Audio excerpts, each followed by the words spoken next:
Yani nimeshindwa kulala kabisa, macho yangu mekundu yamejaa usingizi, nikiwa nahangaikia kupata taarifa za ndani kabisa kuhusiana hili gari ambalo ameliposti msanii Diamond Platinum. Kama ambavyo nilikwisha kuambia hapo awali kwamba mimi sio mtaalamu sana wa magari, kwa hiyo ilibidi nichukue muonekano wa hili gari nimpelekee ChatGPT anisaidie kunipa taarifa za ndani zaidi kuhusiana hili gari. Kwanza kabisa ChatGPT ameniambia kwamba hili ni miongoni ya yale magari expensive whip, yani magari fulani hivi ya kifahari sana ambapo wanapanda tu matajiri, akiwemo Diamond Platinum ni miongoni mwa matajiri wakubwa kama tunavyofahamu.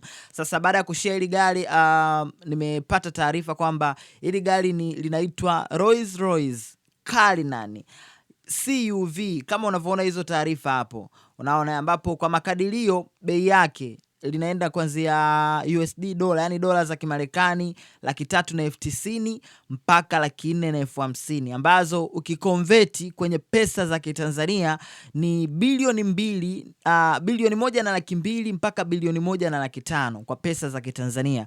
Sasa utaona ni namna gani pia kwamba hili gari ni la kifahari, pesa nyingi zimetumika hapo.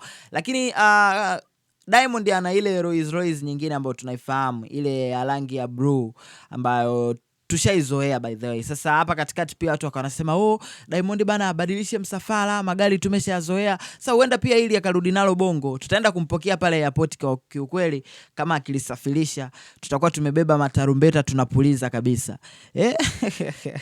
By the way, msanii Diamond Platinum bado yupo Dubai, Dubenga, UAE au vipi, anakula zake bata sana na tuelewi mpaka sasa hivi atarudi lini, maana taifa linamsubiri kwa hamu sana. Kuna mambo mengi ambayo yanaendelea kwenye mitandao ya kijamii sasa hivi, watu wakisubiri pia msanii Diamond Platinum atoe kauli yake. Jamani, acheni nilale jamani, hizi kazi nazo ni ngumu sana.